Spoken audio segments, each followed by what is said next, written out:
Chapter 1, Introduction to Macroeconomics.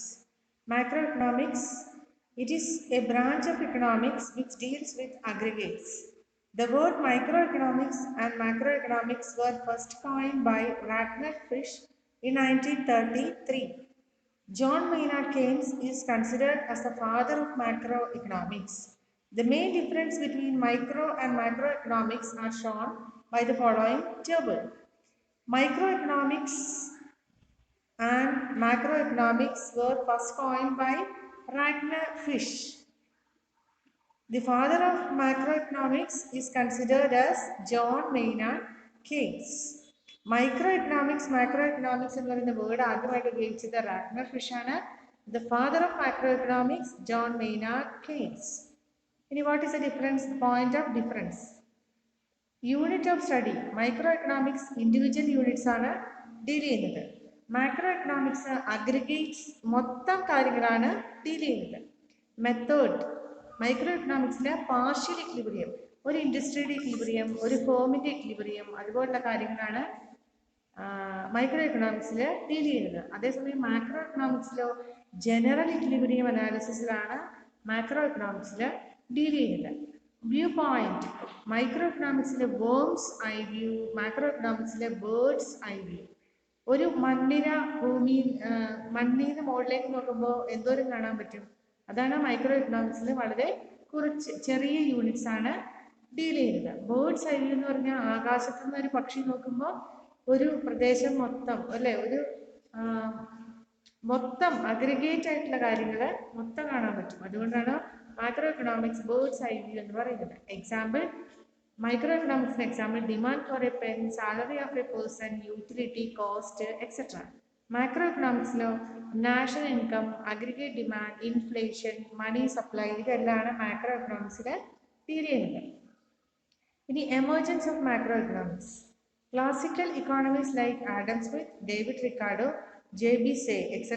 are believed in and argued for laissez-faire and Say's law of market. Laissez-faire means least government intervention in the economy. അതായത് government വളരെ കുറച്ച് ഇക്കോണമിയിൽ ഇടപെട്ടാൽ മതി, economy തന്നെ work ചെയ്തോളും എന്നാണ് laissez-faire policy പറയുന്നത്. Say's law of market means supply creates its own demand. Supply ഉണ്ടെങ്കിൽ demand ഓട്ടോമാറ്റിക്കായിട്ട് വന്നുകൊള്ളും. അതുകൊണ്ട് അവിടെ ഗവൺമെന്റ് ഇന്റർവെൻഷൻ ആവശ്യമില്ല എന്നാണ് സെയിൽസ് ലോ പറയുന്നത്. They believe that invisible hand will ensure equilibrium and full employment. ഒരു ഇൻവിസിബിൾ ഹാൻഡ് ഫുൾ എംപ്ലോയ്മെന്റ്, ഇക്കോണമിയെ എപ്പോഴും full employment and ensure equilibrium in the economy എന്നാണ് പറയുന്നത്. Classical ideas were proved wrong by the great depression of 1929 and 1930 period in USA. ക്ലാസിക്കൽ ഇക്കോണമിസ്റ്റിന്റെ ഈ പറയുന്ന full employment equilibrium തെറ്റാണ് എന്നുള്ള കാര്യം 1929-30 Great Depression തെളിയിച്ചു. During this period, unemployment rate rose from 3% to 25% and aggregate output in USA fell by about 33%. ഈ കാലഘട്ടത്തിൽ അൺഎംപ്ലോയ്മെന്റ്, തൊഴിലില്ലായ്മ 3% നിന്നും 25%ലേക്കും അഗ്രിഗേറ്റ് ഔട്ട്പുട്ട് 33%ആയിട്ടും കുറഞ്ഞു. During this period in 1936, John Maynard Keynes published his book, The General Theory of Employment, Interest and Money. John Maynard കെയ്ൻസിന്റെ book ഈ കാലഘട്ടത്തിൽ publish ചെയ്തു. അദ്ദേഹത്തിന്റെ ബുക്കിന്റെ പേര് വളരെ പ്രധാനപ്പെട്ടതാണ്, The General Theory of Employment, Interest and Money. According to Keynes, output of an economy is determined by aggregate demand and aggregate supply. അദ്ദേഹം പറയുന്നത് ഒരു ഇക്കോണമിയിലെ ഔട്ട്പുട്ട് തീരുമാനിക്കുന്നത് അഗ്രിഗേറ്റ് ഡിമാൻഡും അഗ്രിഗേറ്റ് സപ്ലൈ ആണ്. ടോട്ടൽ മൊത്തം ഡിമാൻഡും മൊത്തം സപ്ലൈ ആണ്. This is why a new branch of economics is emerged. It is called macroeconomics. ഇങ്ങനെയാണ് ന്യൂ ബ്രാഞ്ച് ഓഫ് എക്കണോമിക്സ് വന്നത്. അതിന്റെ പേര് macroeconomics. And John Maynard Keynes is considered as a father of macroeconomics. ഇനി scope of macroeconomics. The scope of macroeconomics consist of the following. Macro എക്കണോമിക്സിൽ എന്തൊക്കെയാണ് വരുന്നത്? Theory of national income, രാജ്യത്തെ ദേശീയ വരുമാനം, theory of inflation, പണപ്പെരുപ്പം, theory of economic growth, സാമ്പത്തിക വളർച്ചാ സിദ്ധാന്തങ്ങൾ, theory of employment, theory of trade cycle, theory of monetary and fiscal policies. Monetary policy എന്ന് പറയുന്നത് സെൻട്രൽ ബാങ്കിന്റെ പോളിസി, ഫിസ്ക്കൽ പോളിസി എന്ന് പറയുന്നത് ഗവൺമെന്റിന്റെ പോളിസി. അപ്പോൾ സ്കോപ്പ് ഓഫ് മാക്രോ എക്കണോമിക്സ് എന്തൊക്കെയാണ്? Theory of national income, theory of inflation, theory of economic growth, theory of employment, theory of trade cycle and theory of monetary and fiscal policies.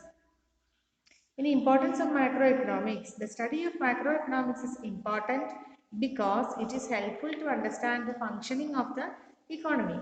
ഇക്കോണമിയുടെ functioning എങ്ങനെയാണ് എന്ന് മനസ്സിലാക്കാനായിട്ട് സഹായിക്കും. Helpful to compare the various economies. പലതരത്തിലുള്ള economies compare ചെയ്യാനായിട്ട് പറ്റും. Useful in planning and forecasting. Economic policies plan ചെയ്യുന്നതിനും economic policy അതേക്കുറിച്ച് forecast ചെയ്യുന്നതിനും പ്രവചിക്കാനും സാധിക്കും. Helpful in formulating of economic policies. നല്ല ഇക്കണോമിക് പോളിസീസ് ഫോം ചെയ്യാനായിട്ടും സഹായിക്കും. ഇനി അടുത്തത് sectors in an economy according to macroeconomic point of view. According to macroeconomic point of view, there are four main sectors in an economy. They are: number one, firms. Tiny production unit in an economy is called firms. ഏറ്റവും ചെറിയ production unit ആണ് firms. The main motives is to produce goods and services and to sell in market to earn profit. ഫേംസിന്റെ ജോലി എന്താണ്? Goods and services produce ചെയ്യുക, മാർക്കറ്റിൽ വിൽക്കുക, അതിൻ്റെ profit ലാഭം നേടുക. അതാണ് ഫേമിൻ്റെ ലക്ഷ്യം. അടുത്തത് household. A single individual or group of individual who take decision related to consumption. House ഹോൾഡിൽ നിന്ന് വരുന്നത് കൺസംഷൻ ആണ്. ഒരു ഹൗസ് ഹോൾഡിൽ ഒരു സിംഗിൾ വ്യക്തി അല്ലെങ്കിൽ ഒരു വ്യക്തിയോ അല്ലെങ്കിൽ കുറച്ച് ഗ്രൂപ്പ് ഓഫ് ഇൻഡിവിജ്വൽസോ ആണ് കൺസംഷനെ കുറിച്ച് ഡിസൈഡ് ചെയ്യുന്നത്. ദേ കൺസ്യൂം. അവർ സാധനങ്ങൾ വാങ്ങിക്കുന്നു, അവർ പൈസ സേവ് ചെയ്യുന്നു, ആൻഡ് ഓൾസോ പേ ടാക്സസ്. അവർ ടാക്സും കൊടുക്കുന്നു.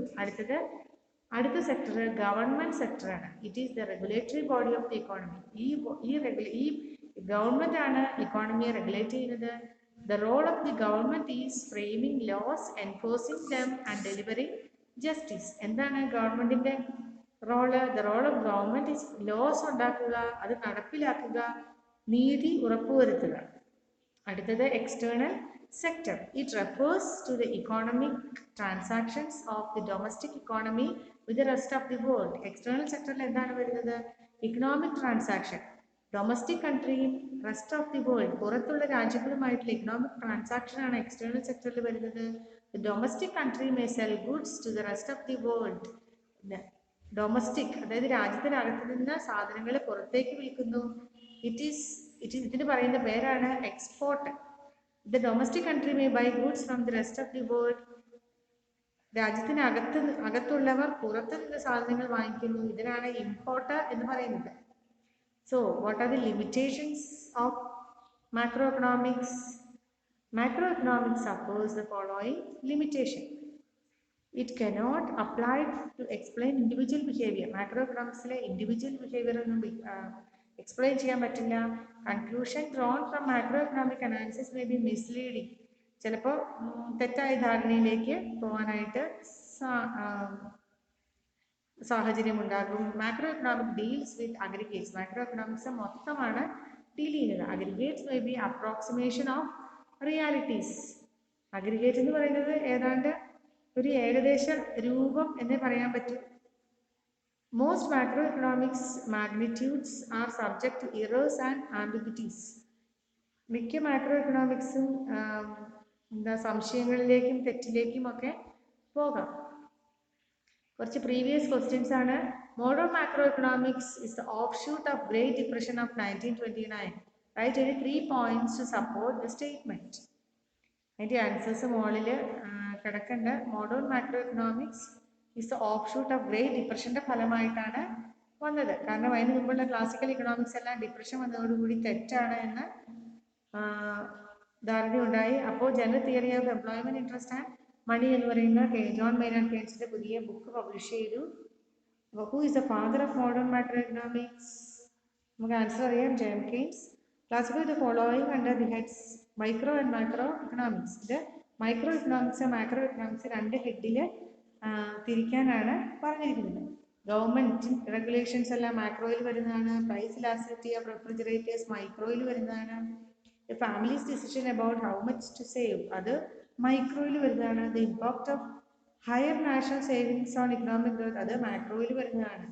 Macro economics is also known by the name the theory of income and employment. We classify the following into micro and macroeconomics. Another question. What are the major sectors in an economy? ഏതൊക്കെയാണ്? Firms, household, government, external sector നമ്മൾ പറഞ്ഞു.